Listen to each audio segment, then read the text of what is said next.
A paz do Senhor, varão, a paz do Senhor, varoa. Que bom ter você aqui comigo para mais um episódio do podcast do Fabinho. Você que está comigo, nos acompanhando nessa saga, quero já logo convidar você a se inscrever no nosso canal, aqui embaixo, deixar o teu like, compartilhar o vídeo, o link nas suas redes sociais, deixar seu comentário aqui livremente sobre qualquer assunto, sobre o tema que nós vamos estar continuando hoje, que eu vinha falando no último vídeo, sobre depressão.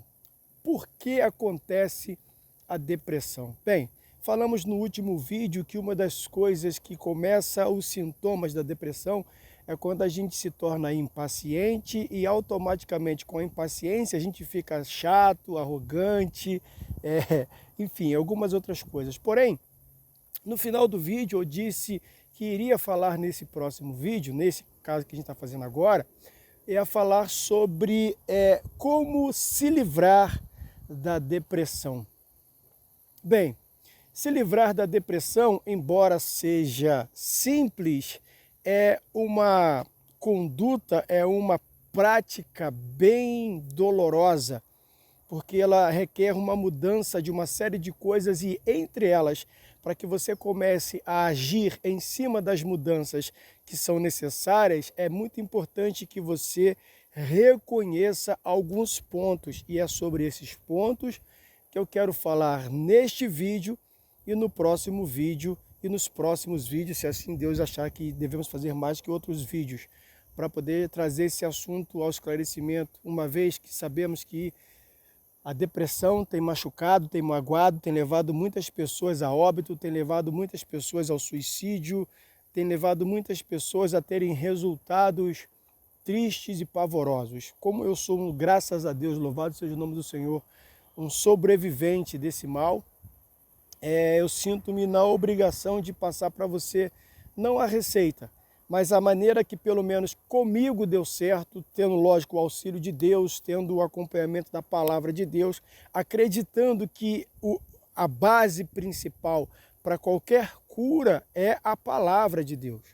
Uma vez que você não acredita na palavra de Deus, uma vez que você não dá crédito à palavra, veja, estou dizendo a palavra, porque talvez você tenha aí se decepcionado e uma das questões que levou você à depressão foi uma decepção, que também é um pavimento que acontece para que a gente venha desenvolver a depressão. Porém, hoje, eu não quero falar sobre decepções, sobre outras questões que nos levam, basicamente, à depressão. Hoje eu quero falar especificamente de um ponto onde, conversando com Deus, lógico, eu sempre converso com Deus antes de fazer qualquer pregação, gravar qualquer vídeo, é sempre uma direção dele, ele é quem me dirige o assunto que eu deva falar para poder encaixar com aquilo que ele quer dizer para você, porque você é o alvo principal de Deus, é o alvo principal que me fez de estar aqui, porque se você não estivesse aí, não implicaria Deus me colocar aqui. Então Deus me dá os assuntos, me dá as ideias,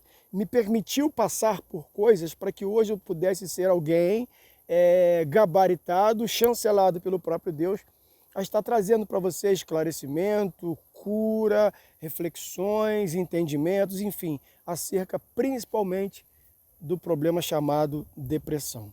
Bom, para hoje eu quero falar sobre um assunto que vai doer muito na sua alma.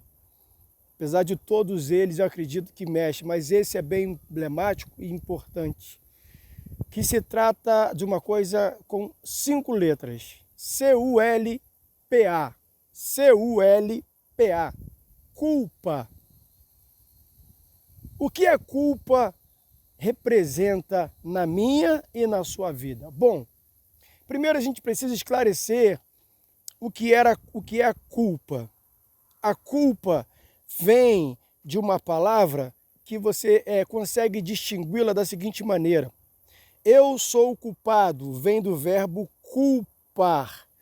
Vem do esclarecimento, do desenvolvimento, como diz no dicionário, alguém responsável negativamente por algo acontecido a outrem.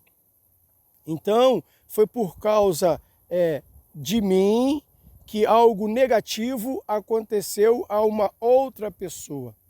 E a culpa, ela vem carregada de um sentimento.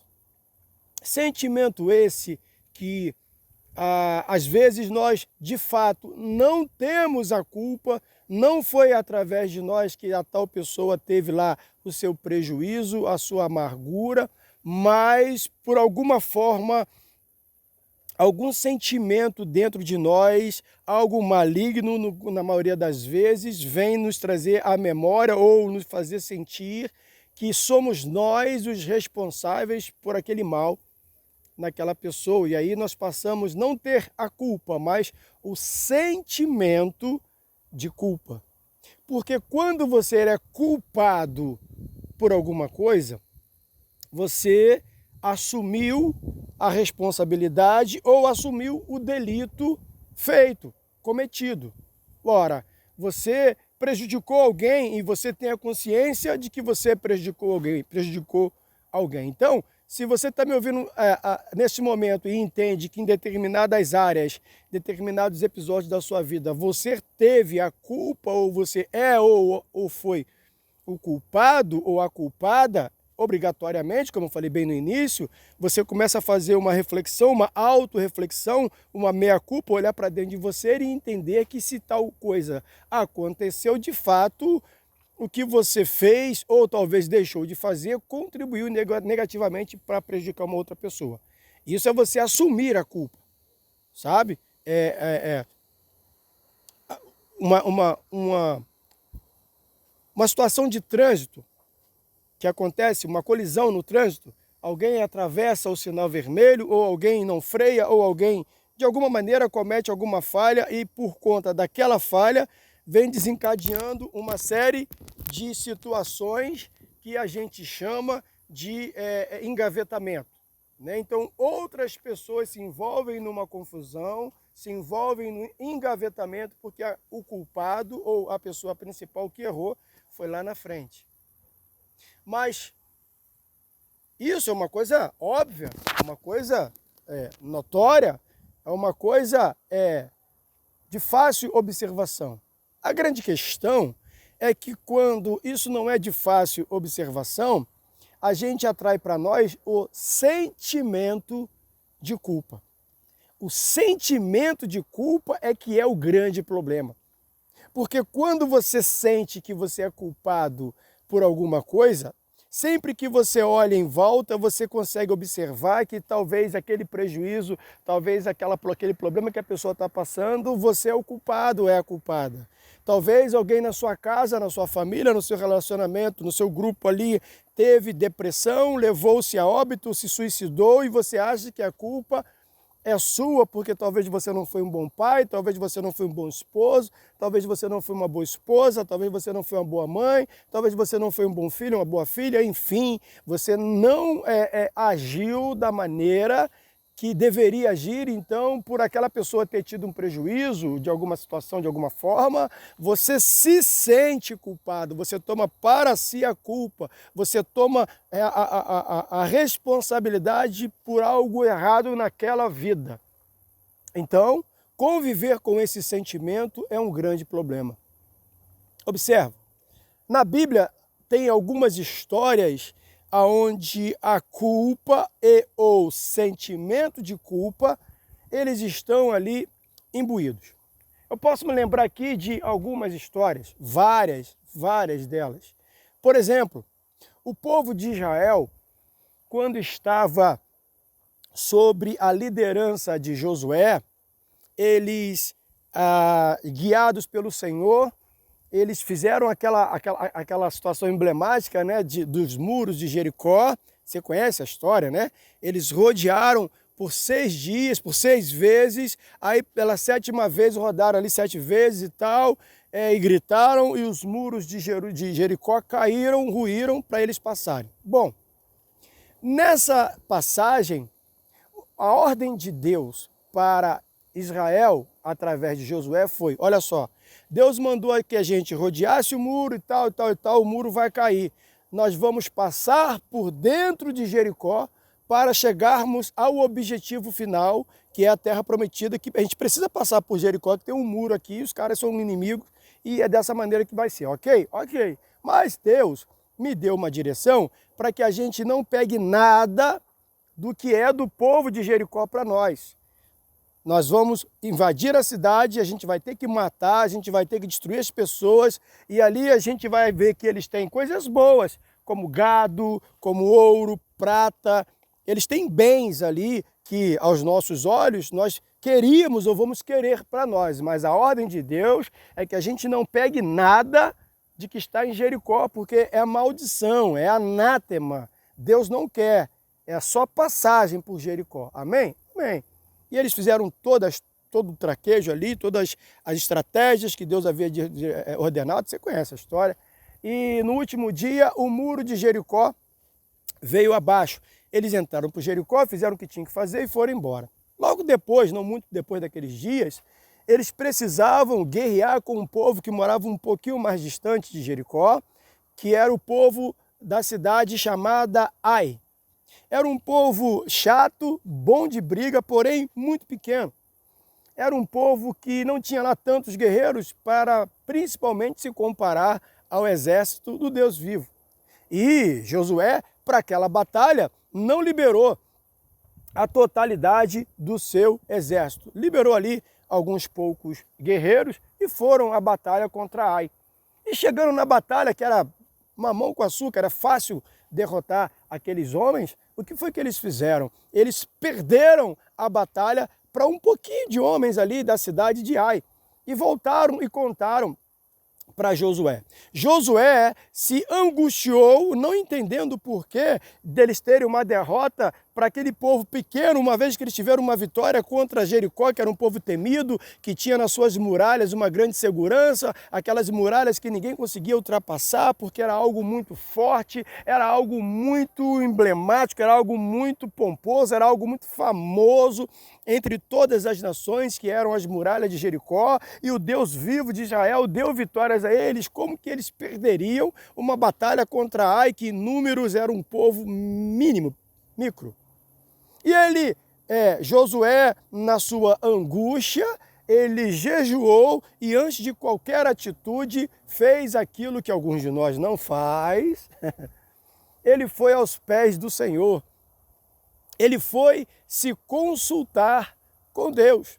E lá foi Josué para conversar com Deus, e na conversa com Deus, Deus disse a ele: Josué, sabe por que é que vocês perderam essa batalha aí na terra contra os habitantes de Ai? É porque há no meio de vocês, anátema, há no meio de vocês alguém que trouxe algo de Jericó que eu disse que não era para trazer. Há alguém no meio de vocês que é o culpado pela derrota e a morte de alguns outros. Há alguém no meio de vocês que é a razão pela qual a vitória não veio e outras famílias estão chorando pela perda dos seus entes queridos, porque há um culpado, há um desobediente entre vocês. E aí, o que foi que Josué fez? Ele volta para o arraial e começa, guiado por Deus, a procurar o culpado.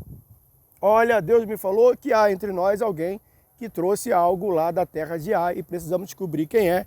E Deus falou que assim que a gente descobrir quem é essa pessoa, precisamos expulsá-lo do arraial, temos que matá-lo, ele não pode continuar com a gente porque ele é um câncer, ele é um mal.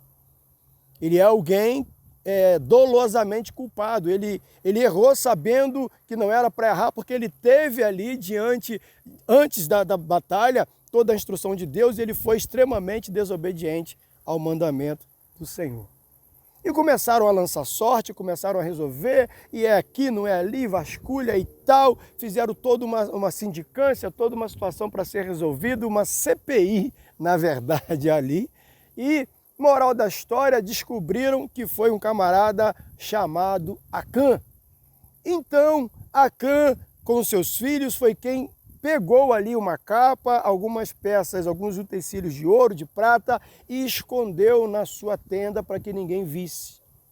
E A gente vive hoje sobre o pecado de Acã. O que é o pecado de Acã? Alguém desobediente que convive comigo, que convive com você, comete uma desobediência torpe, uma desobediência absurda para contra Deus, ou contra um sistema, ou contra o trabalho, o patrão, enfim, de alguma maneira, e isso nos traz prejuízos.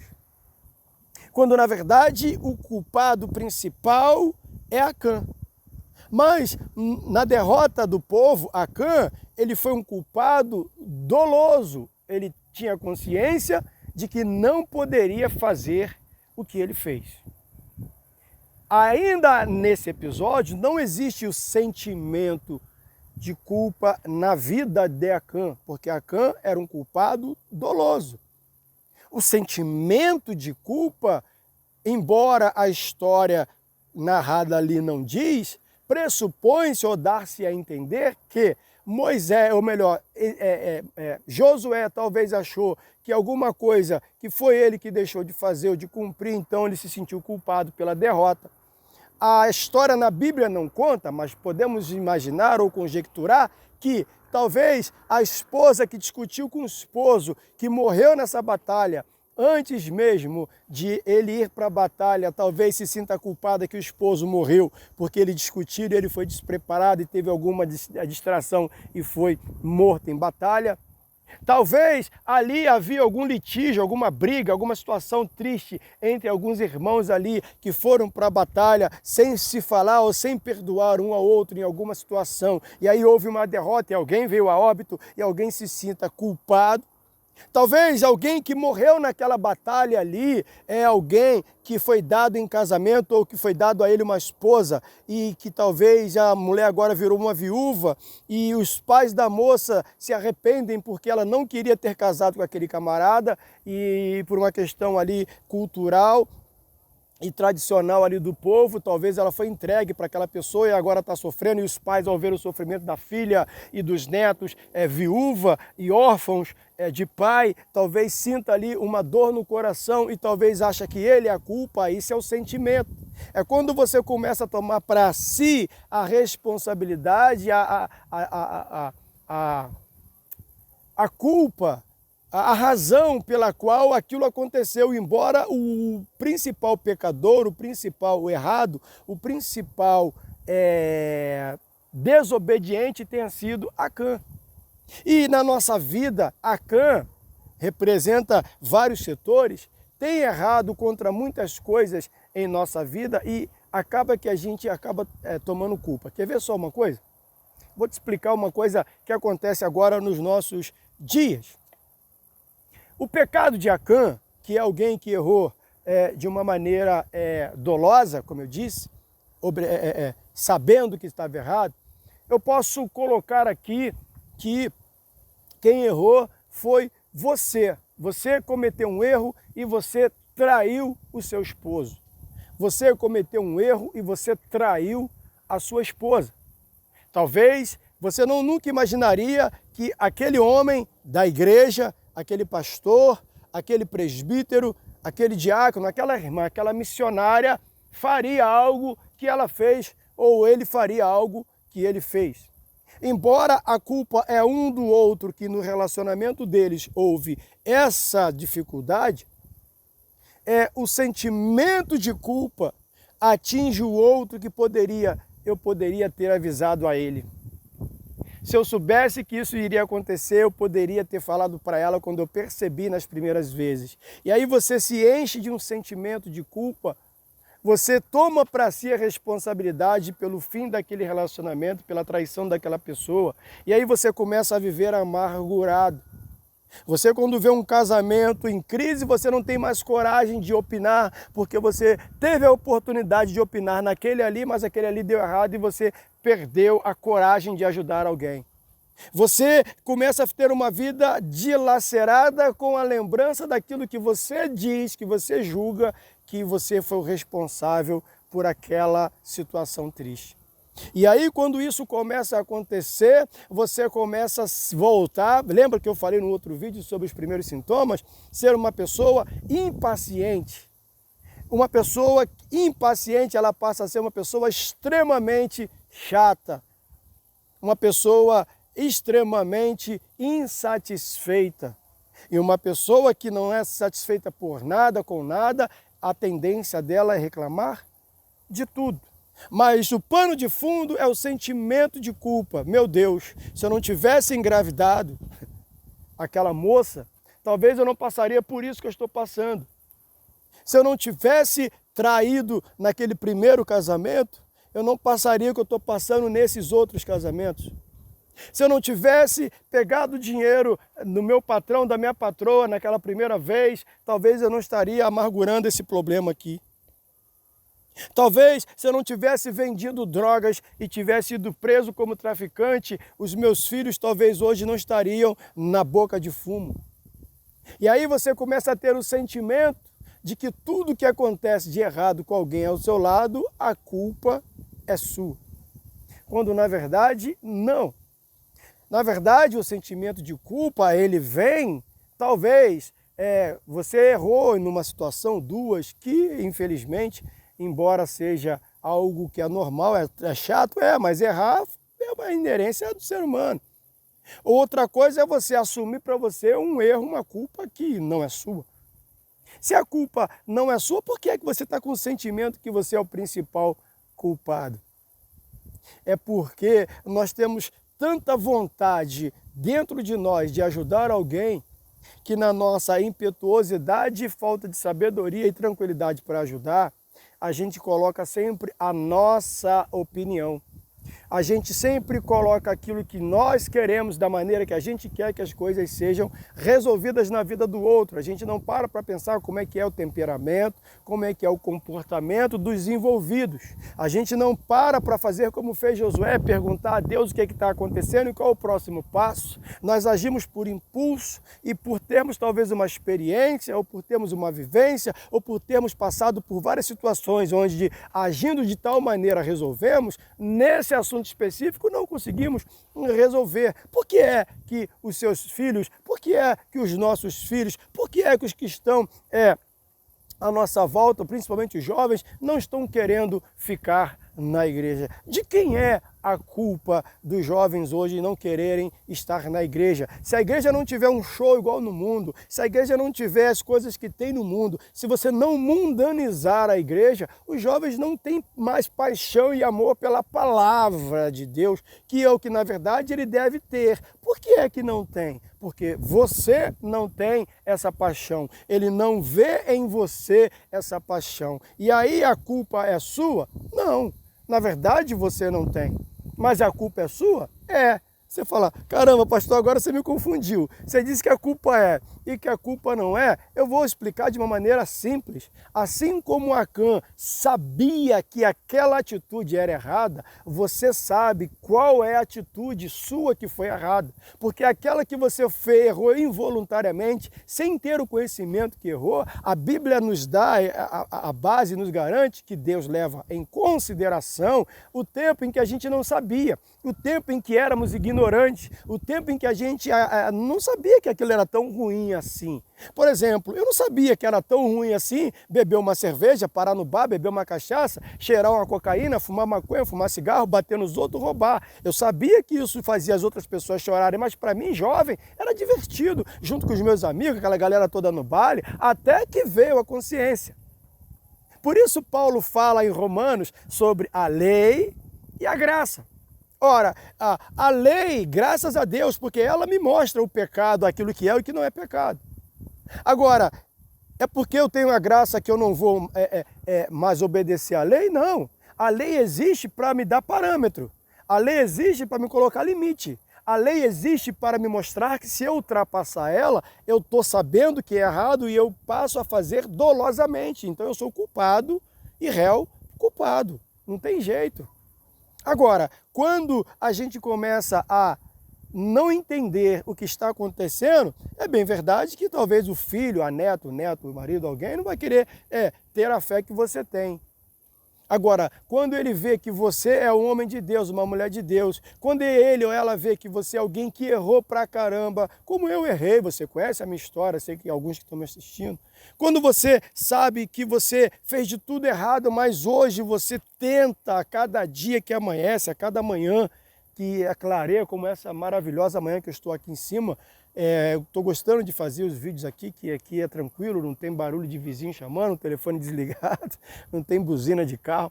Enfim, quando você se esforça e as pessoas veem que independente dos erros que você cometeu, independente das culpas que você assumidamente tem por ter errado dolosamente no passado, as pessoas também que te amam, que te conhecem, reconhecem em você e em mim o desejo e a disponibilidade e a disposição e a vontade e o querer de fazer tudo de novo, tudo diferente, ou melhor, de novo, fazer tudo diferente do que foi feito anteriormente. A Bíblia nos diz, esquecendo-me das coisas que para trás fica, Paulo falou isso, eu avanço, eu vou em direção àquilo que está diante de mim. E o que está diante de mim é Cristo. O alvo é Cristo. Eu preciso caminhar em direção a Cristo. Só que esse versículo ele tem uma pegadinhazinha ali que algumas pessoas não entendem. Elas levam essa história de meu alvo é Cristo como Jesus é o alvo e eu vou para a igreja porque a igreja é o alvo, que Jesus está na igreja é o alvo. Não. Quando Paulo diz o meu alvo é Cristo, é porque o resultado final que ele sabe que espera ele lá na frente é ter a mesma vida que Jesus teve, de ser humilhado, de ser ridicularizado, de apontarem culpas que não é sua, mas que você acaba assumindo com um sentimento de culpa. Se o meu alvo é Cristo, não o Jesus Cristo necessariamente, porque ele já morreu por mim na cruz, mas o meu alvo é ser como Cristo, é ser também um Cristo, é ser um cristão. E a palavra cristão é parecido com Cristo. Se eu sou parecido com Cristo, o meu alvo, a minha busca, o meu resultado final vai ser igual de Cristo. Qual é o resultado final de Cristo? Talvez você está lembrando, é morrer na cruz, é ser pisoteado, é ser cuspido. Não, esse não é o resultado final, esse é o que está acontecendo no presente. Porque quando a gente deixa a vida de culpado e passa a ter uma vida de inocente, de limpo pelo sangue do Senhor, a gente começa a viver o Cristo. Porque as pessoas de Jerusalém não acreditaram que Jesus era o Cristo, era o Messias. As pessoas da sua rua, do teu bairro, não acreditam que você é agora um grande crente. Principalmente quando você fala de um jeito que não agrada a eles. Principalmente quando na sua família alguém tem alguma atitude, alguma situação acontece, que eles falam, como é que pode na casa do crente agora acontecer isso? As pessoas começam a apontar para eu e você e dizer que a gente não merece, que a gente não tem direito, que a gente não vai ser, que a gente não é e que nunca seremos. Porque o nosso alvo é Cristo. Então a gente está passando pelo que Cristo passou. A gente está sendo apontado, a gente está apanhando, a gente está sendo caluniado, desculpa. A gente está sendo chamado de mentiroso, a gente está sendo chamado de hipócrita, a gente está sendo chamado de comer com pecador, de sentar em roda de escarnecedor, e uma série de coisas. E os santos, e os magistrados da fé, esses estão pegando o teu dinheiro. Esses estão pregando aquilo que a Bíblia não diz. Esses estão dizendo que você tem que estar no alvo da igreja, não em Cristo. Veja, não estou dizendo que você não deve frequentar a igreja, por favor, me entenda, não é isso. Eu estou dizendo que quando você não ensina a pessoa a ter fé na palavra, ela passa a ter fé em tudo menos a palavra. Então a fé dela é morta, porque se ela tiver fé em qualquer coisa e não tem fé na palavra, ela não tem vida. Se ela não tem vida, ela automaticamente assume a culpa de qualquer coisa à sua volta. Mas o meu pastor, ele caiu porque ele queria minha ajuda para poder fazer aquela visita e eu não fui. Mas aquele irmãozinho, ele desviou porque era para a gente poder fazer uma evangelização e eu acabei que eu não fui com ele na evangelização e aí ele foi fraco, ele não gostou do que aconteceu e aí ele se angustiou na igreja, ele desviou da igreja, mas na verdade a culpa foi minha. Aí você começa a assumir todas as responsabilidades, quando na verdade o alvo é Cristo. E Cristo, se ele é o alvo, eu preciso viver como ele. No mesmo caminho em que eu estou sendo cuspido, no mesmo caminho em que eu estou sendo chamado de mentiroso, no mesmo caminho em que eu estou sendo chamado de hipócrita, em que Jesus também passou por isso, ele curou o cego, ele fez o aleijado andar, ele fez o mudo falar, ele limpou a lepra do leproso, ele tirou a febre da sogra de Pedro, ele ressuscitou uma menina, ele pregou uma palavra em Samaria, onde milagre físico não aconteceu, mas foi um grande avivamento através da pregação da palavra. Você acredita nisso? Está na Bíblia.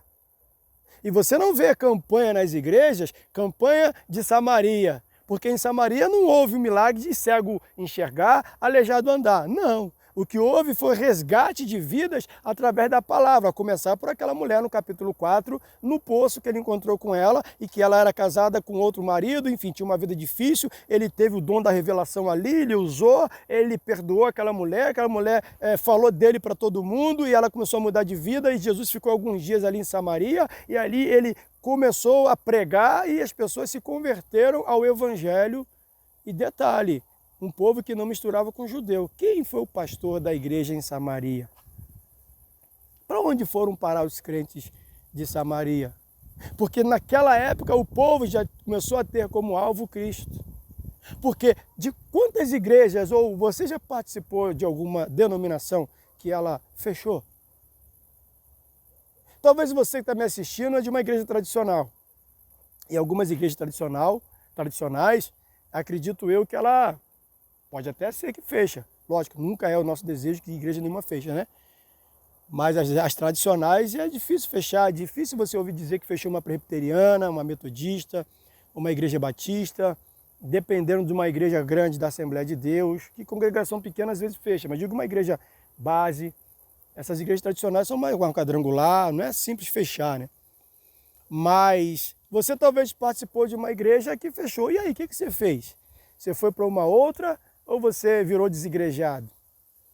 E aqueles irmãos que o pastor da igreja que ele era desviou, a esposa dele desviou, e o membro, a ovelha, não foi para uma outra igreja porque ouviu tanto o pastor falar mal das outras igrejas que ele não consegue mais acreditar em pastor nenhum e desviou. Apostatou da fé. Talvez isso leve as pessoas à depressão, porque você talvez está se sentindo culpado por pertencer ou por ter pertencido a uma igreja que fechou. E as pessoas olham para você e não dizem nada, mas você olha para dentro de você e fala, eu poderia ter feito alguma coisa. Deus bem que eu estava desconfiando, só poderia ter me dado a direção. Você está tomando para você a dor, a culpa, a responsabilidade por outros terem tomado o prejuízo. Observa bem, eu falei da culpa, sentimento de culpa, aí citando a história de Acã. Eu poderia falar aqui de um outro culpado doloso, que foi Davi na morte de Urias. Eu poderia falar que prejudicou a uma geração na família dele e levou esse pecado de Davi, levou no final das contas, lá na frente, o povo romano a assumir Jerusalém. Porque Deus prometeu a Davi que da raiz dele sempre teria um rei em Israel. Mas as famílias começaram a bater cabeça. Então, naqueles 400 anos, sem ninguém reinar por Israel, aparece Jesus, o rei dos judeus, que de fato e de direito e por profecia, era ele que deveria estar reinando em Israel. Mas quando Deus levanta, traz Jesus para a terra e ele começa o seu ministério, há 400 anos, Deus não falava com o povo.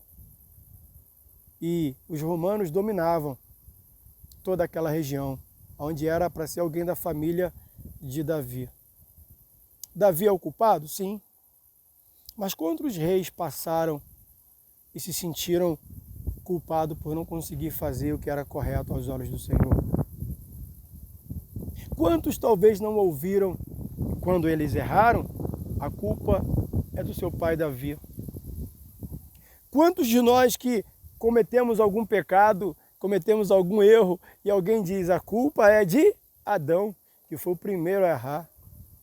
Achamos culpado para tudo e para todos. E muitas das vezes,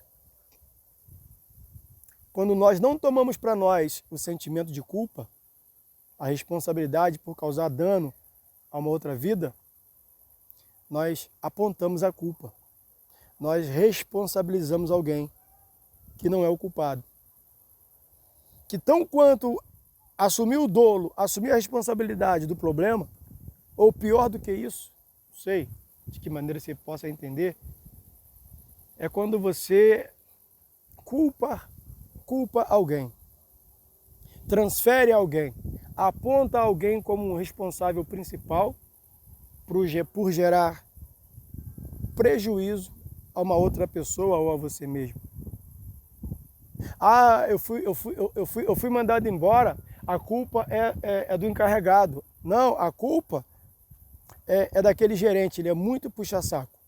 Não, meu casamento acabou, a culpa não foi nem minha, nem da minha ex-mulher, a culpa foi da minha sogra.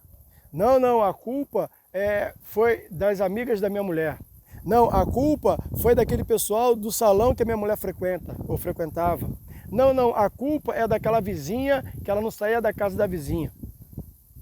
Ah, eu tenho um conhecido que ele chegou para mim desesperado, devendo 3 meses de conta de luz, e veio reclamar comigo que ele foi a 2 igrejas, e nessas 2 igrejas ele foi pedir dinheiro ao pastor, para que o pastor pudesse ajudá-lo a pagar a conta. Um pastor não tinha, inclusive um deles é meu amigo, de infância, de fato não tinha. E ele foi a um outro pastor que disse, cara, por acaso a nossa igreja é banco imobiliário, você manda mal com as suas finanças, o dinheiro que poderia estar pagando as suas contas de luz, você está usando droga, você fala mal da nossa igreja e de mim para um montão de gente que o assunto chega, aí agora você acha que eu tenho que resolver o seu problema, e queria eu até poder resolver, mas eu não tenho dinheiro, e o dinheiro que tem aí eu não sou autorizado a mexer, porque não sou eu quem resolve a questão de dinheiro.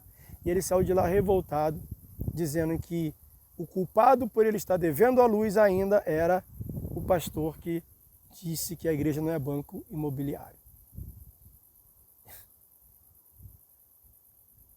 Pense você, assim como eu estou pensando agora. Enquanto você pensa, eu quero convidar você a se inscrever no nosso canal, ativar o sininho de notificações para o YouTube te avisar toda vez que subir vídeo novo, e vem muita coisa boa por aí. Se inscreva, vá no link aqui embaixo, coloca ali compartilhar, aí tem ali copiar o link, copie o link dessa mensagem, distribua ele nos grupos de WhatsApp que você frequenta, que você participa, para que outras pessoas sejam abençoadas com essa ministração sobre depressão, assim como você está sendo. Hoje falando sobre culpa. Forte, né? Que Deus abençoe. Espero ver você no próximo vídeo, tá? Em nome de Jesus. Até a próxima.